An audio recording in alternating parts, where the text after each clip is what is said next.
नमस्कार दोस्तों, horror high के आज के एपिसोड में आप सभी लोगों का स्वागत करता हूं। दोस्तों, आज की कहानी जो है ये मुझे विशाल ने भेजी है, तो चलिए इस कहानी की शुरुआत हम विशाल की जुबानी करते हैं। चलिए कहानी की शुरुआत करते हैं। मेरा नाम विशाल है और मैं 11वीं क्लास में पढ़ता हूँ। गर्मियों की छुट्टियाँ पड़ी हुई थी, इसलिए हम सभी दोस्त छुट्टियाँ मनाने के लिए हिमाचल गए हुए थे। मेरे साथ मेरे दोस्त विवेक, अनिरुद्ध और दिनेश, हम चारों एक साथ अक्सर घूमने जाया करते थे। हम चारों के घर के लोग भी हमें एक साथ घूमने से कहीं मना नहीं करते थे। यह बात 2017 की है। हमने दिल्ली से बस पकड़ी और हम शिमला होते हुए मनाली जा रहे थे। हमने टाइम पास करने के लिए अपने फ़ोन में कई यूट्यूब वीडियोस देखे और वेबसाइट देखी और हम लोग गाने सुनते हुए वहाँ मनाली पहुँच गए थे। हम लोगों ने वहाँ पर होटल लिए, सामान वगैरह रखा और हम लोगों ने सोचा था कि लगभग एक हफ्ते तक कुल्लू मनाली सब घूमेंगे। हम लोग दिन में टैक्सी करके घूमने वाले थे और रात में वापस इसी होटल में रुकने का प्लान था जिसमें हम लोग लिए थे। अगले दिन सुबह हम लोगों ने एक टैक्सी बुक करी और उससे कहा कि हमें आज पूरा दिन एक ऐसी जगह पर जाना है जहाँ सिर्फ जंगल ही जंगल हो। तुम ऐसा करो, हमें यहाँ के सबसे बड़े जंगल में लेकर चलो। टैक्सी ड्राइवर ने थोड़ा मुस्कुराते हुए कहा, भाई साहब, यह मनाली है, यहाँ तो हर जगह ही जंगल है। चलो फिर भी मैं आपको यहाँ के सबसे बड़े जंगल में घुमाने ले चलता हूँ। उसके बाद चारों बैठ गए गाड़ी में और ड्राइवर ने लगभग होटल से 20 किलोमीटर की दूरी पर गाड़ी ले जाकर एक खतरनाक और भयानक से दिखने वाले जंगल के पास खड़ी कर दी। ड्राइवर ने तब हमसे कहा, भैया आप लोग यहाँ फ़ोटो खींचो या जो भी करना है करो, लेकिन ज़्यादा देर जंगल के अंदर मत जाना, क्योंकि जंगल बहुत बड़ा है, रास्ता ढूंढने में दिक्कत भी हो सकती है। वापसी के समय और लोग कहते हैं कि यह जंगल ज़्यादा घूमने लायक भी नहीं है। यह अक्सर लोग बहुत कम आते हैं। तब मैंने और मेरे सभी दोस्तों ने गाड़ी से अपना सामान निकाल लिया जो हम पिकनिक मनाने के लिए लेकर आए थे। उसके बाद मैंने ड्राइवर से कह दिया, भैया आप भी चलो हमारे साथ, पर ड्राइवर ने साफ मना कर दिया। ड्राइवर ने कहा, नहीं आप लोग जाओ, क्योंकि अंदर गाड़ी जाने की जगह नहीं है और गाड़ी ऐसे बाहर नहीं छोड़ सकते। मैं गाड़ी में ही हूँ, लेकिन तुम लोग शाम तक जल्दी आ जाना, अंधेरा मत करना। ड्राइवर ने इतना कहा और हम तीनों दोस्त हम लोग जंगल के अंदर जाने लगे। जंगल देखने में बहुत अच्छा लग रहा था। बड़े बड़े पेड़, चारों तरफ विचित्र किस्म के पेड़ नजर आ रहे थे। हमको बहुत अच्छा लग रहा था। इस जंगल में आकर हमने सोचा थोड़ा और अंदर तक जाएंगे, वहीं पर बैठकर थोड़ा खा पी कर आगे घूमेंगे। हम लोग खाने पीने के लिए सामान लेकर ही आए थे, लेकिन हम चारों बात करते करते लगातार अंदर की तरफ चले जा रहे थे।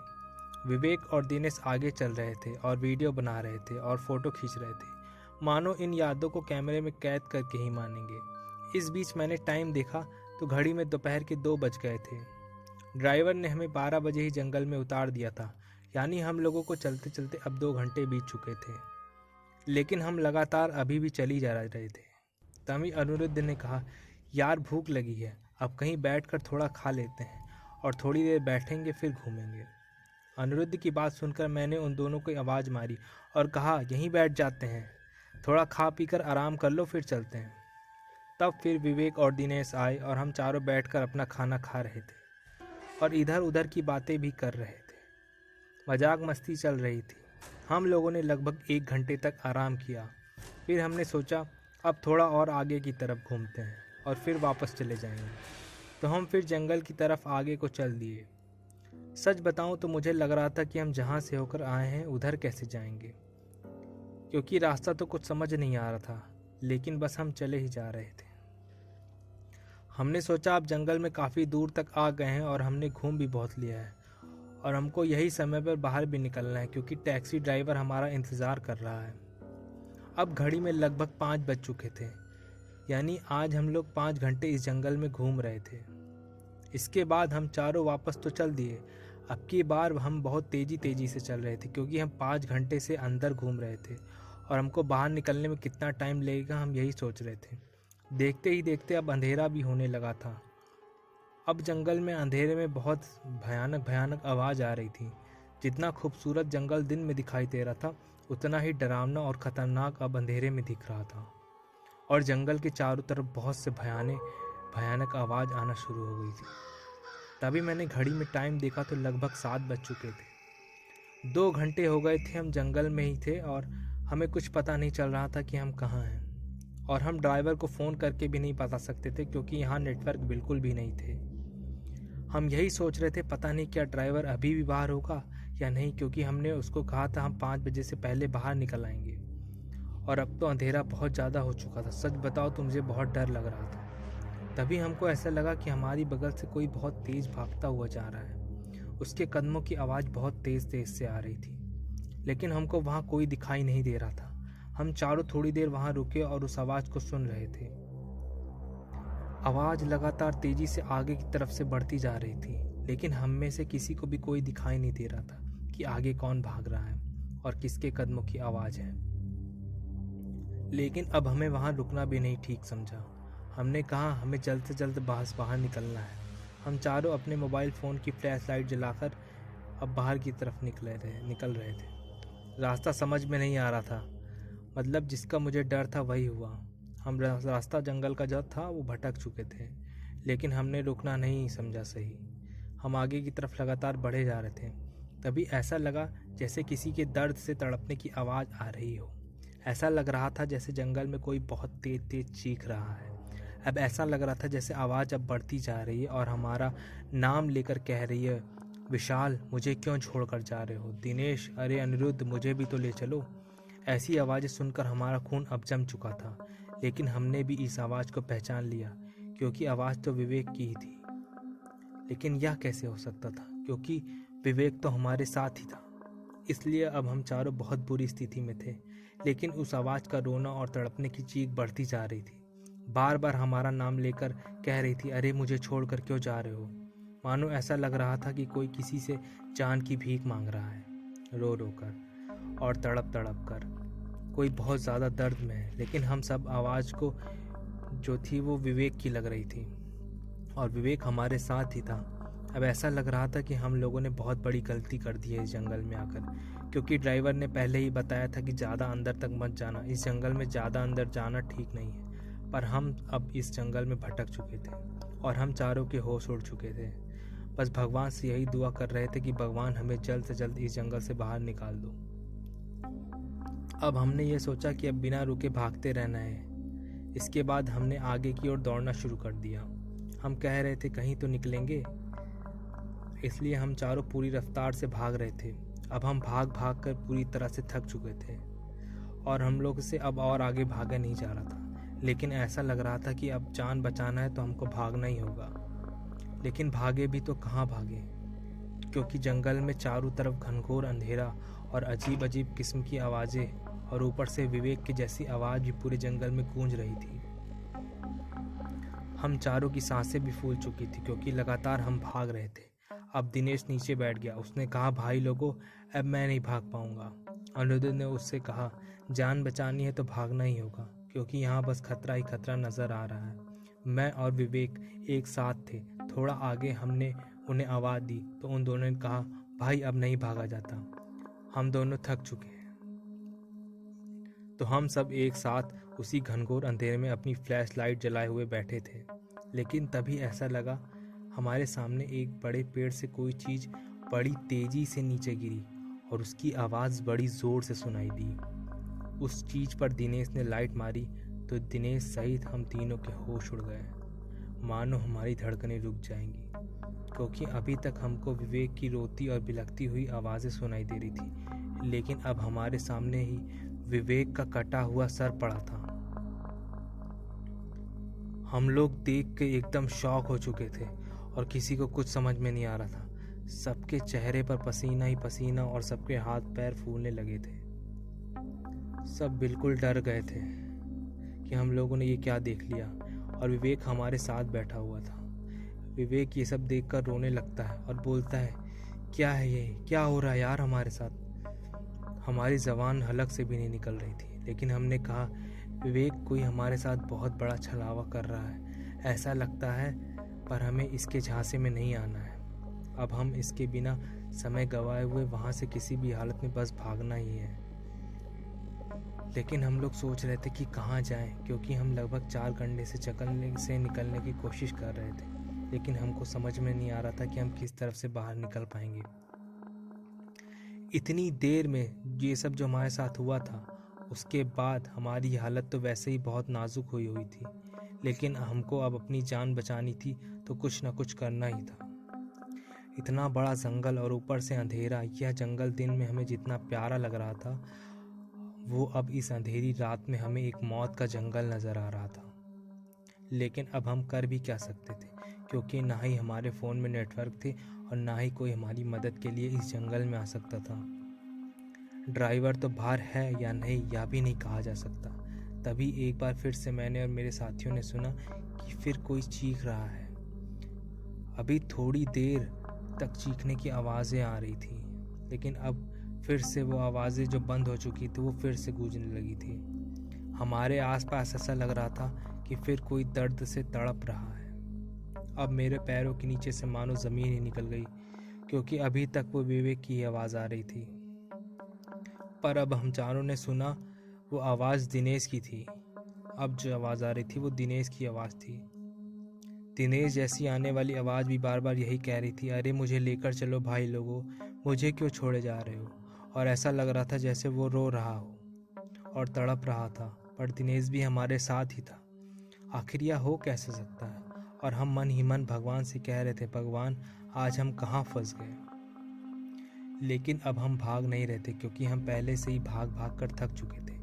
इसलिए बस हम चले जा रहे थे और लगातार चले जा रहे थे।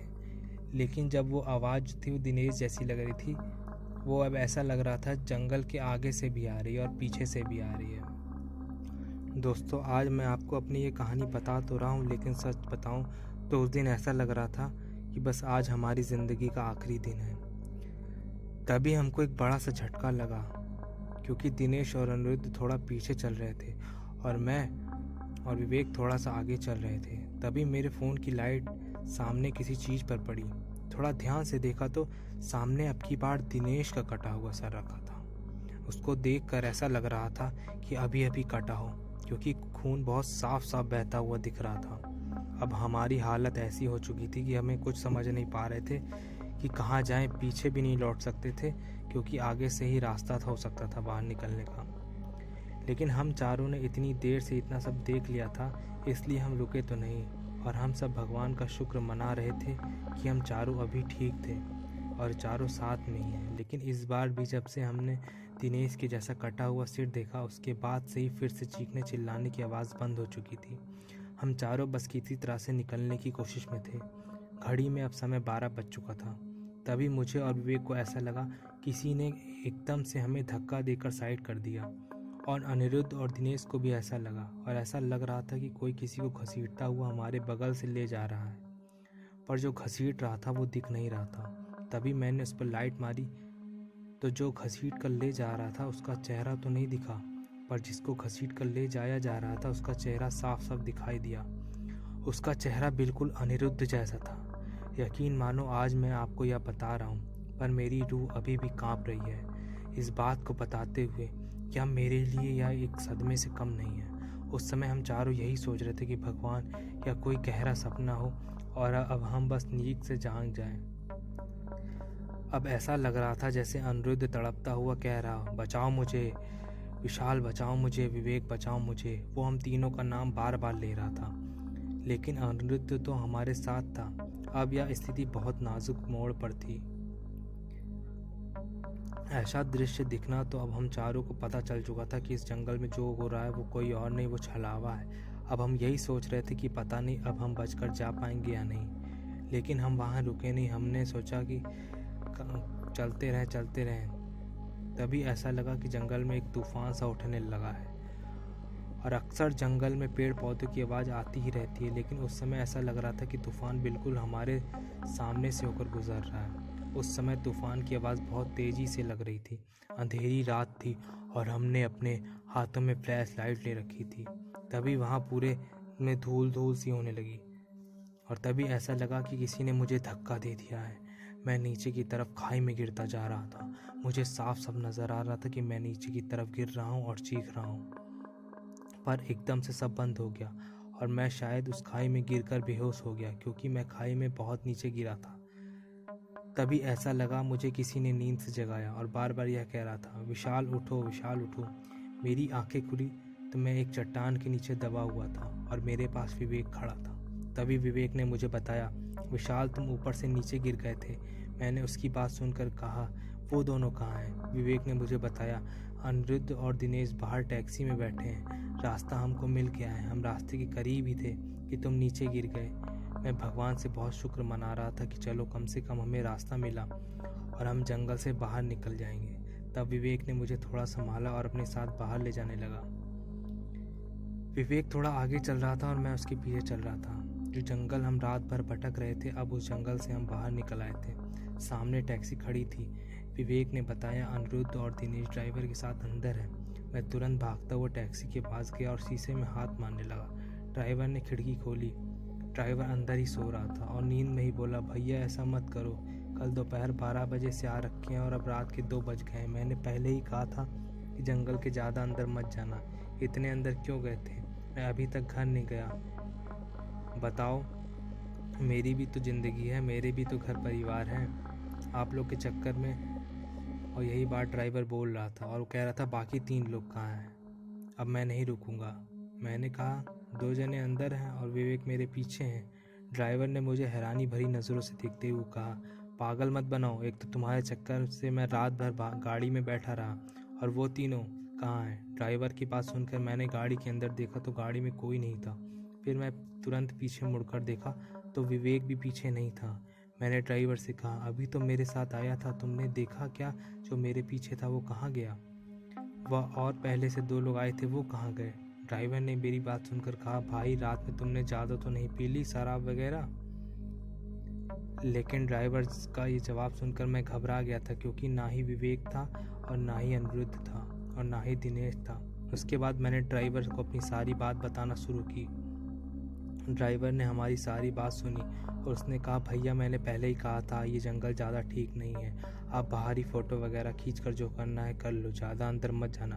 पर आप लोगों ने मेरी बात नहीं सुनी, अब चलो यहाँ से। मैंने ड्राइवर को कहा, नहीं मेरे 3 दोस्त हैं यहाँ, उन्हें तो छोड़कर मैं नहीं जा सकता। मेरी बात सुनकर ड्राइवर मुझे समझाते हुए कहा, अगर अब हम दोनों यहाँ से नहीं गए तो शायद अब हम जिंदा नहीं बच पाएंगे, इसलिए चलो।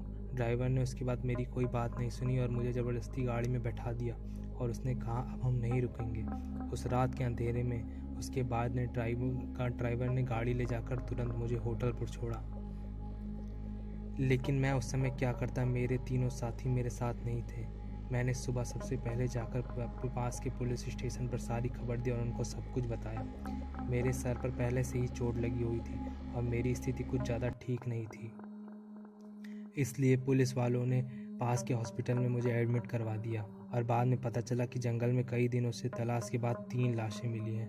2 के तो सर कटे हुए थे और एक की जो सर थी वो टुकड़ों में पड़ी हुई थी। उसके बाद पुलिस वालों ने मुझे उनको देखने के लिए बनाया। उसको देखकर मेरी आंखें फटी की फटी रह गईं, क्योंकि विवेक और दिनेश की सर कटी हुई लाश थी और अनिरुद्ध की लाश 3 टुकड़ों में पड़ी हुई थी। आज तो मैं जिंदा हूँ, लेकिन शायद मैं उस दिन मर गया होता। दोस्तों, अब मुझे समझ में आया कि हम रात भर भटकते रहे थे और फिर अचानक से कैसे जंगल से बाहर निकल पाए।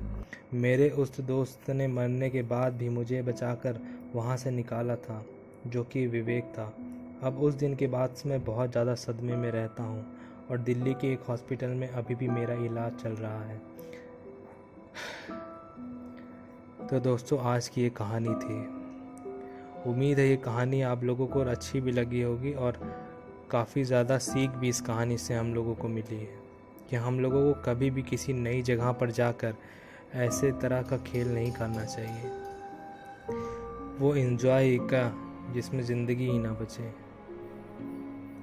तो आप लोग से मेरी यही गुजारिश है, कभी भी किसी नई जगह पर जाएं तो ऐसा कोई काम मत करें जिससे आपको अपनी जान से हाथ धोना पड़े। दोस्तों, अगर कहानी अच्छी लगी हो तो चैनल को सब्सक्राइब करिएगा। आप लोग सब्सक्राइब नहीं करते हैं। वीडियो को शेयर करिएगा और इसी तरह नई कहानी आप लोग के लिए लेकर आता रहूँगा। तब तक के लिए राम राम।